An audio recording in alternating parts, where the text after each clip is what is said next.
This is James Taylor, and you're listening to The Creative Life. The Creative Life podcast is a show created for you, the creative.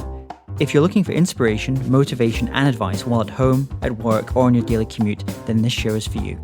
Each episode brings you a successful creative, whether that's a musician, writer, artist, designer, performer, educator, or creative entrepreneur.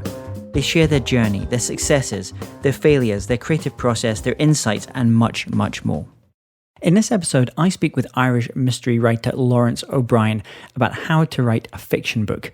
We discuss researching for fiction writers, writing craft books, the importance of blogging for writers today and building your platform as a writer, crowdfunding your book, and hybrid authors. Enjoy this episode.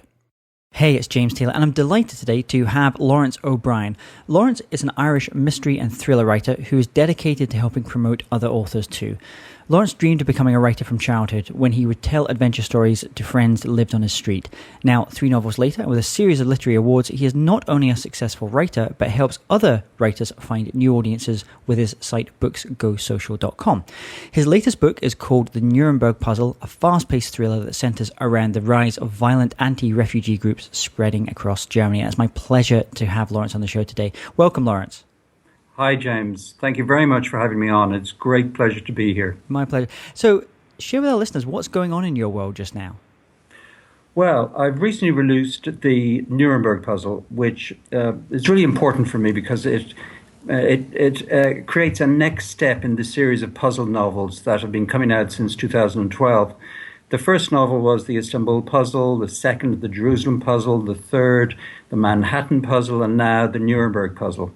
I found the whole thing. I went to Nuremberg and discovered some things about the history of the Catholic Church's involvement with Nazi Germany, mainly by reading about some of the research that's been released by the Vatican in the last few years.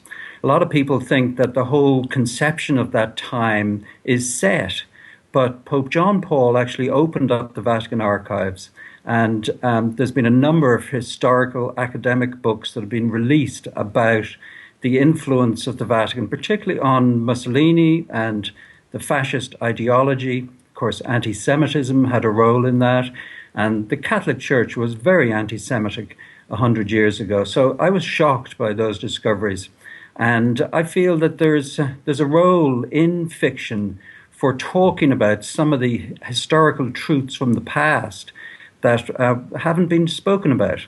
So the Nuremberg Puzzle is a modern-day reflection of those traumatic events and a search for the letters from Pope Pius XII to Hitler, which have never been discovered. Pope Pius XII's letters, his own letters in his library, were burnt on his death in the late 1950s by his private secretary. But the letters that he would have sent to Hitler would have got lost, or perhaps something happened to them. So the Nuremberg Puzzle is about that, the search for those letters. And it takes place, obviously, in Nuremberg, and there's echoes with the current refugee crisis as to what certain people may want to do to those refugees. And there is a significant rise in anti-refugee and anti-Semitic attacks and neo-Nazi attacks in Germany. I read about it almost every day. So I think there's some spooky things happening in Germany. And then when it comes to that research phase, when you're writing a new book, how long does that process tend to last for you before you begin working on that first draft? Usually it's a year or more. And the Nuremberg case, I think it was more than a year. There was a gap for a couple of years between the previous one, the Manhattan and the Nuremberg. So one of the things I like to do is to get it right. If I'm saying things about Pope Pius XII or the Catholic Church's involvement in Nazi Germany, and there were members of the clergy in the Vatican, and I'm not saying anything about the spirituality of the priests. There were many priests who died in concentration camps. What I'm talking about is the leadership of the Catholic Church in the Vatican, and there were very many good priests and nuns who stood up for Jews and who stood up against the Nazi regime. But the leadership provided a very disappointing, a shameful reflection of Christianity, in my view. So I had to base that on academic research and the latest research in this area. I couldn't just come to these conclusions on my own. So it's the phase of research. I think you have to get it right, particularly when you're dealing with big subjects. And it really depends on the individual, but that's what it takes me. And how do you, with a subject like this, obviously it can be a bit of a rabbit warren. You could go deeper and deeper and deeper the whole time.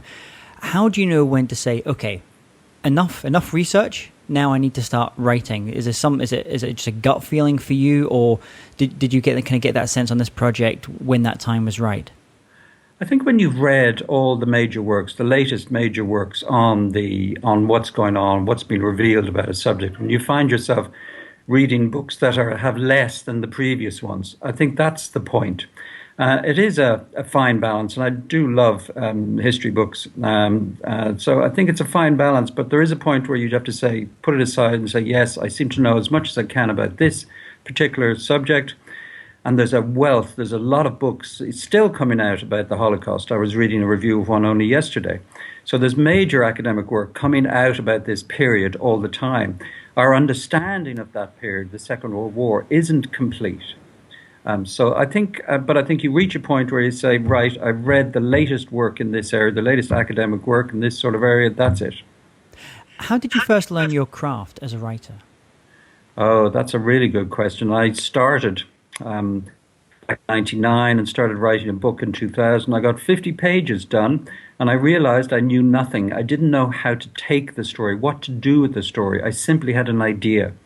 And I think one of the major sources for me was reading writing craft books and then going to conferences and attending courses about writing craft. Writing is a craft. It's not enough to just have an idea. I want to tell a story about whatever your idea is. I think we have to learn from the past, learn from some of the great writers in the past, some of the great writing teachers. And the quality of writing has improved so much. People are expecting a good read.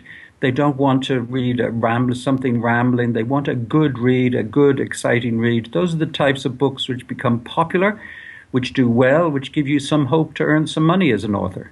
And when you were first starting off as kind of learning your craft, you mentioned some kind of seminal books in terms of the development of your skills and your craft as a writer. We kind of think about like Stephen King's book on writing. What were some of the ones that you would kind of, even now, you would kind of suggest to people to check out if they're just getting started or if they're really looking to start developing their craft as a writer?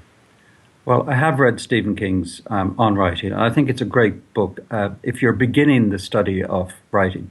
What I'd strongly recommend is reading Saul Stein. Saul Stein is a US-based writing craft teacher who for many years has taught on this subject. I have a library of writing craft books stretching as long as my arm, and read through all of those. And what I distinguish about a good writing craft book is when you take a note and turn the page on a page or underline something on a page and turn the corner of the page.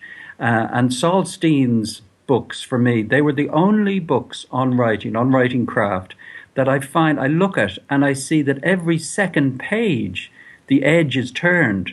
He covers the exact techniques for developing character, the exact techniques for doing dialogue, the exact techniques for creating a story arc. So those are the things that really interested me, the exact techniques, practical examples of the exact techniques. There's a ton of writing books, but Saul Stein's are the books that I recommend on writing craft.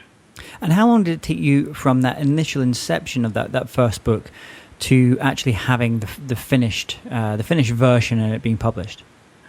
Well, I went on to write a book inspired by Gladiator. I wrote a book about the Roman era, and I spent 5 years on that, and that's never been published.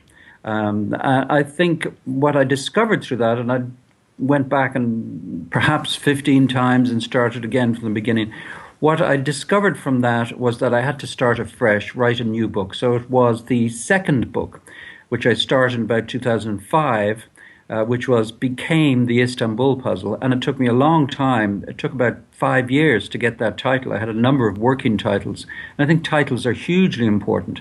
I spent about 5 years on that second novel as well, and I think I was learning my craft, but I was in a better position after having written the first one, so that at least the structure was right. I knew where I was going with it, but I had to go back and edit that over 20 times that time. One of the things that also helped me was getting a paid-for review of my writing. I couldn't afford the full package where an editor goes through and reads your whole book. What I got was about a 100-page review by a professional editing service in London. And I had to sit down on reading the review, and they were quite right. Their criticism was harsh and quite right. It took me about a week before I went back to my writing, but I knew what I had to do. I knew exactly what I had to do. So getting professional advice from editors who know about publishing, who've worked as editors in publishing houses, who know what it takes to get a book published, that's another critical step. So learning about the craft and getting professional feedback from people who know what it takes. At what stage, so you'd written your first draft of that book you're talking about. Did you do maybe a subsequent couple of drafts before you felt ready to give it to that editing service, or did you give it straight after that very first draft? No, I think I did about 15 before I started sending it out. I was probably sending it out from about 10, but I kept going back and starting it again. And then I stopped sending it out and I started on a new book. And this is on to the next thing, which I think is important in getting a book published, is networking. I saw that there was an event in London. HarperCollins were having an event about thrillers and crime. And I went on a Saturday, went into London early in the morning, came out in the evening, and I met, and very lucky, an editor from HarperCollins who said, "Send me your work." And I sent her the final version of the Istanbul Puzzle, and she liked it. But what they also liked was the fact that I had a Twitter account. This is 2010, that I had a Twitter account and I had a blog. And I think it's important that those two things mix, that you have what I felt is a good novel, that you have something good, something strong, well crafted, well constructed, well edited, but that you match that with social media, which I found, and obviously it changed my life in terms of getting published. It was translated into 10 languages. It's been optioned by a Hollywood production company, and they paid for that option, and then they paid to repeat the option. So they put their money on the table, and there's talk of a television series. I'm on the 4th, and it completely changed my life. And so I obviously firmly believe in the power of social media and having an online presence as a writer. And that's obviously part of what you help other authors with now through BooksGoSocial. Before we kind of come to that part, I see lots of courses out there talking about, more for non-fiction writers, about the importance of platform, building your list, building your very strong kind of social media following. And when it comes to non-fiction, I can kind of get my head around that a lot, because you're often with non-fiction, you're putting out things which will help people, whether it's videos or blog content, other types of content. When it comes to fiction writers, how do you go about starting to build that following and building that list? I think it's hugely important for fiction writers as well. Now, perhaps my novels are a little bit more suitable for that type of thing, but I think any novel set anywhere, once you have a location, my first novel was set in Istanbul, but even if it was set in Manchester or New York or upstate New York, once you have a location, you immediately have things to write about. You have maps of that location, pictures from your research, you have... you can blog about what it's like, what the bars are like in the town, or what the churches are like, depending on what you're writing about. So there's a huge amount of material that you can actually include as a fiction writer. I see this as hugely important for fiction, and one of the possibilities is that your blog, and I think blogs are now superseding websites because they're constantly updated, they give people a reason to go back, but that your blog can become an extension of your novel. So that we used to have these appendices. I know it was more common in nonfiction. But some people, for instance, The Lord of the Rings, there was always maps and extra books to buy. There was always extensions to some of the bigger novels, some of the better novels. And I think a blog for a fiction writer provides us with an ability to have this extension where you would have pictures and maps and poems from the area and character sketches and ideas about the weather, something about the weather at the time. What is the weather like upstate New York or wherever your location is? So when you start to think about it, each of those could in fact become a series of posts. So why should we do this? Why should a fiction writer write about the weather in upstate New York, particularly if it relates to their book, if there's a storm and it relates to their book? And I think the reason for that is if people see a post about that you put on Facebook or you put on Twitter, something about the storms in upstate New York, and they have a general interest, either their family are from that area, or they used to live in that area, or they're just interested in whatever's going on there, they've read another book about that area, that they will click through and read that blog post about the great storms in upstate New York over the last 50 years. And then at the bottom of the post you put, and if you'd like my book, which relates the story of the great storm in upstate New York, click here. So you've got people who are generally interested. You've hooked them in, people who are generally interested in this subject. And then the likelihood that those people will then click across to your Amazon page is higher.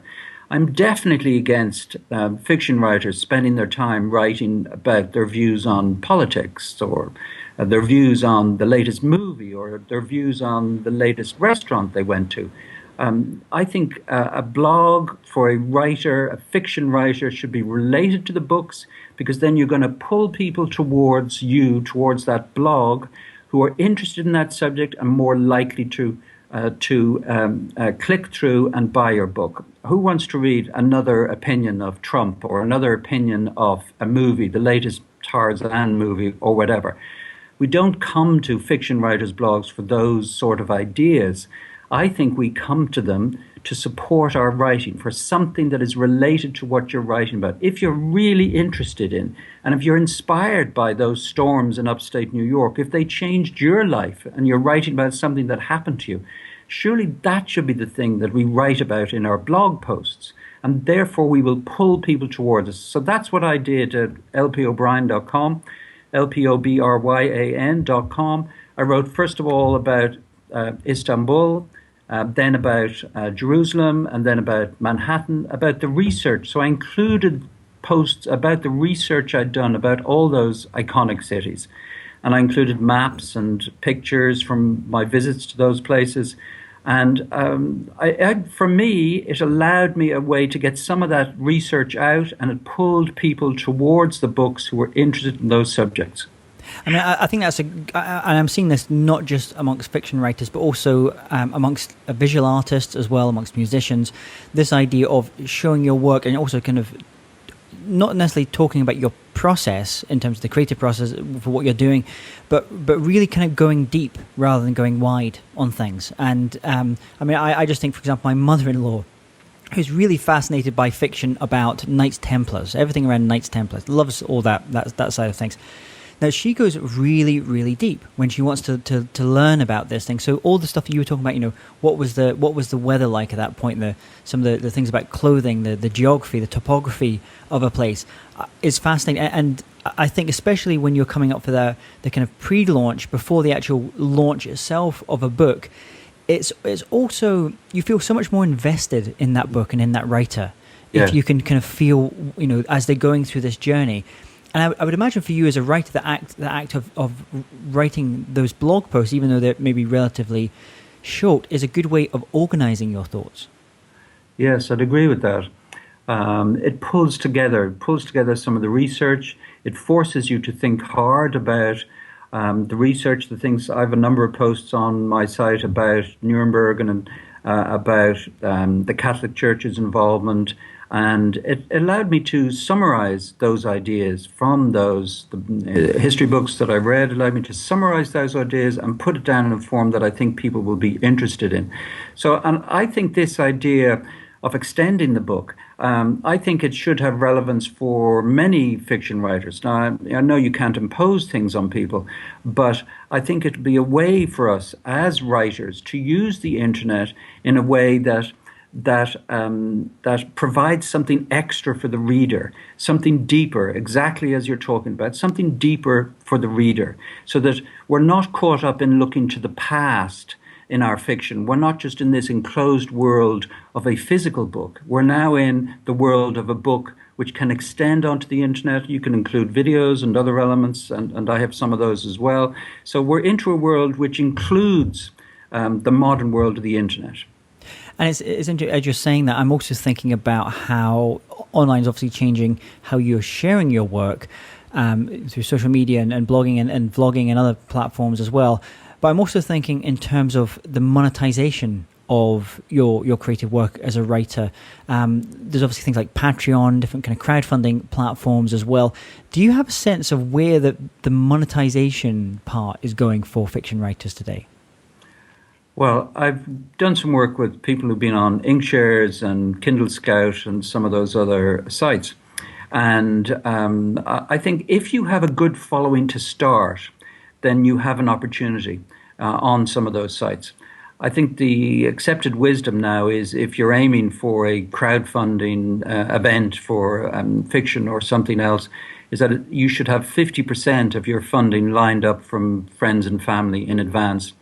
It just feels sorry for people who think that, they're trying to raise 5,000 or 10,000 or whatever, and they're struggling to get the first few hundred. I really feel sorry for those because we don't know. Some of those books could be great books, but that author just hasn't found the right audience to support them. So I'd just be careful. I'd be wary of those unless you have a good following already set up. If you've got your social following and have a big family and friends network who are willing to put money behind you, I think that's a good idea. I don't particularly see that as the future for writers. I obviously see, and I've now self-published, the Nuremberg publishers self-published. Two of the editors I had at HarperCollins left. One of them, in fact, is at Amazon now, amazingly. And the whole division I was with collapsed. Or has been wound into some of the other divisions. So publishing itself is changing. And I think authors, and I'd now count myself as a hybrid author, which means I've been traditionally published and now self-published. And I think that's the way a lot of authors will go in the future. They might have one or two novels traditionally published, or they might start with some self-publishing and then go traditionally published and then go back to self-publishing. It does provide some sort of stamp for you when you've got traditionally published. But I don't think it's not the be-all and end-all anymore, because we also now have the stamp of real indie success. And I think it's hugely important that we call ourselves indies, because indie movie makers and indie musicians have this credibility about them. And I think as indie writers, we can also have this credibility about us. We're not vanity press published anymore. We're indie. We're doing it for ourselves. Yeah, I mean, there's a lot of echoes there of when I used to work in the music industry, working with lots of different artists, where you could see that the decline of the major record labels, and so what ended up happening is a lot of power came back to the artists and to their managers, and essentially they ended up hiring many of those same PR people and some of the team that were at those labels before, who all went kind of freelance, and then they essentially kind of put the team around the project, more like a movie would work today. So you might have the same editor that works on all your movies, but you're going to have a different director of photography.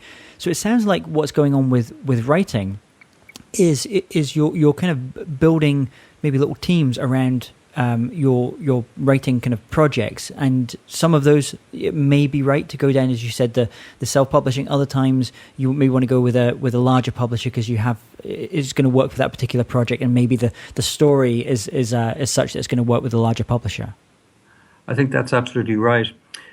Building a team is hugely important. I could never attempt a cover design. I consider myself quite visual.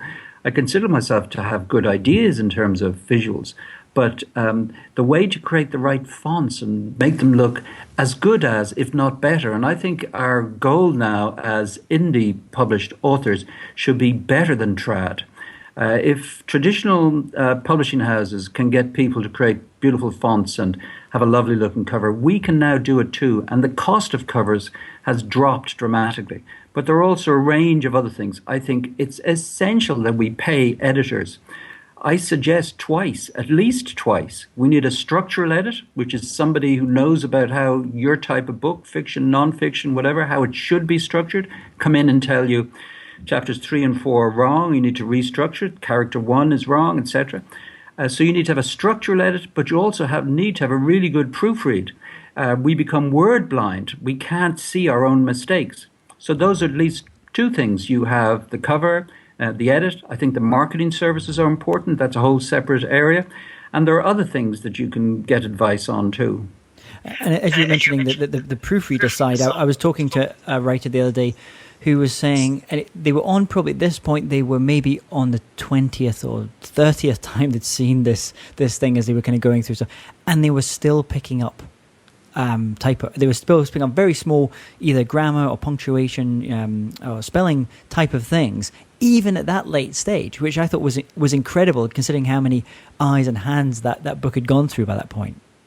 Yes, I agree with you. And even in published books, and I know how tightly proofread twice, HarperCollins proofread, they did a structural and 2 proofreadings. And even after that, by professional proofreaders, there's still a couple of errors in the published novels.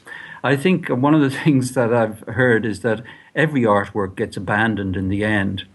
We have to do our best, and it's good to hear that somebody, doing 20 or 30 edits and read-throughs and things like that, because it means that they've done their best until they're almost dying. And I know that point when you reach something where you just cannot start it again. At that point, you've done your 20 or 30, or various people have worked on it with you. You've done that, and essentially it's abandoned. You have to abandon it. There will be mistakes. And even though I had it proofread, had a structural edit, there are a couple of mistakes in the current novel, and they will be fixed. One of the nice things I think about the current environment is that we can upload our files again to Amazon on the other sites as well. We can upload it again. So if people find some mistakes, they can be fixed, they can be uploaded again. And I have this idea that novels are now more pliable, that all books are now more pliable. They can be bent and reshaped. The cover can be changed, edits can be done, and the description can be changed. Even the title can be tweaked.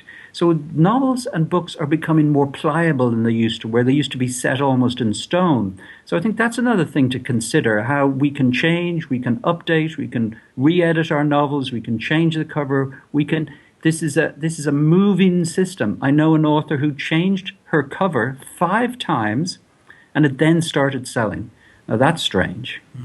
And I suppose this is also picking up on some of the things maybe we've learned from Silicon Valley about lean startups and minimum viable products, where now when someone releases a piece of software, they basically release version 1. And then, a couple of months later, they will do an update, a version 1.1. Sometimes they'll do a really big update, and that's going to be version 2.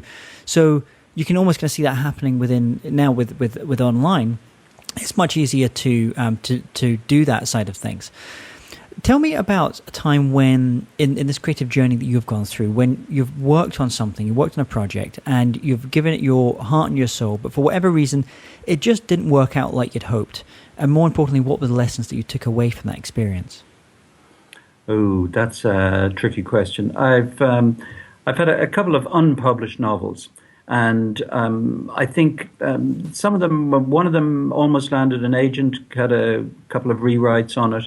And one of the lessons I learned from that was the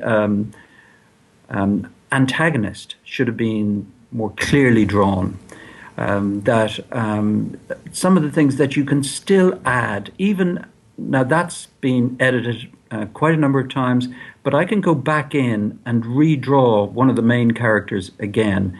I can make that character stronger. So I have some hope for that novel in the future, and at least it gives an opportunity. So I like learning. What I like doing is learning about how you can change things. And I think your idea about version 1, 2, and 3, and so on is really interesting, because it puts a new spin on the way writing could develop over the next century, because we are talking about this is something akin to the influence of the paperback over 50 or 70 years.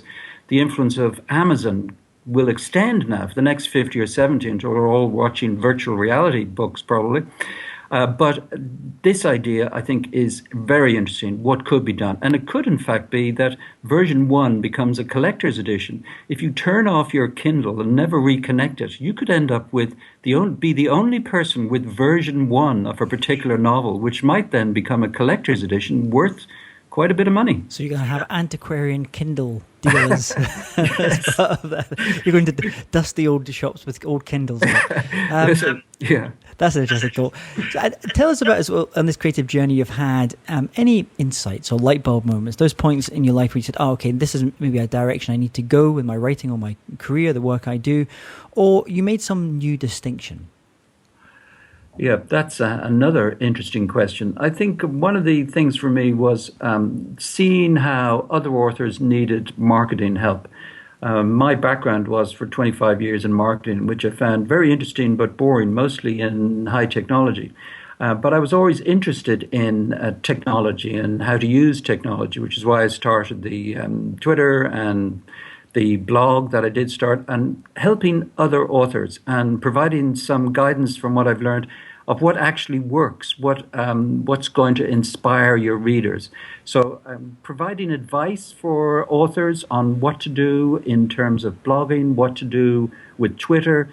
I see people coming on Twitter and saying, I've tweeted for the last year and nothing sells books. And I see tweets from people who buy books, and it's quite often how you do it. Okay, so people need to listen to those who have been doing it for a while and can provide guidance in how to do Twitter. And I think there's opportunities for people coming together, authors helping each other. And one of the things we have in our Facebook group, which now has over 11,000 authors in it, the BooksGoSocial authors Facebook group, is that we see authors, writers helping each other, helping people who are at each stage, whether they're beginning their writing career or later on. There are people, writers, helping each other there. So Facebook is providing that opportunity for us all to help each other in the groups that we're setting up. So this is another change, these communities which are built on the old idea used to be that the writer was in an ivory tower. That's completely gone now if you want to be successful. Because there is so much information and so much help there. So I would encourage people to be part of either that group, your own groups or other groups, to get that help that people need. So that light bulb moment in seeing the sharing economy impacting how writers can develop their craft was important for me. And how does BooksGoSocial actually work? I mentioned it at the top of the show here. You kind of help set up this thing called BooksGoSocial. How does that site work? Well, BooksGoSocial.com, we list the books, we list the first pages, but the most important thing we have is over 730,000 Twitter followers, and we tweet about books regularly. And we also advertise on Twitter, and Twitter is 100% aware of what we're doing. We're tweeting about books, and books is one of the big parts of Twitter. Authors have been on Twitter since it began. So they have no problem with people tweeting about books. So we tweet about books to our 730,000 followers, and we simply get people to go through and we track the number of hits. There are services now which give us an independent tracking of the number of hits. So we know we can get, on average, about 350 hits a week to an Amazon author page. That does not mean sales. Sales are a function of the appeal of the book, the price, the cover, the description, the number of reviews that a person has. But at least we get people to go to that Amazon page. The other thing that we do is we provide a money-back guarantee, which I think is important, and this allows people to test their book in the market. But I think another thing that's hugely important is that we're interested in long-term raising the average daily sales. So it's an annual membership, and we're interested in this idea, can we get your daily sales up? Services like BookBub will spike your sales if you can get on. They only place about 5% of the authors who apply to them. You'll get this spike in sales for a couple of days, maybe a week. Some people don't even get that big a spike. Some get a huge spike, but then your average daily sales declines. What I'm interested in doing is helping authors improve all of those things on the Amazon book page, help them connect with other authors, help them learn about how to edit their books, how to get that great cover, how to produce a new, interesting book, to get their daily sales average up.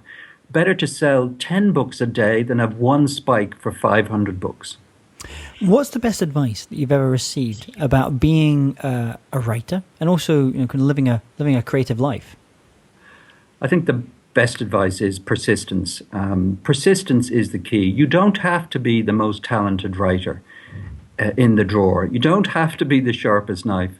You just have to be persistent, and it's one step a day. No matter how discouraged you are, just keep going. It's that journey of 1,000 miles idea. As long as you keep going, and I think the journey is wonderful to meet other people.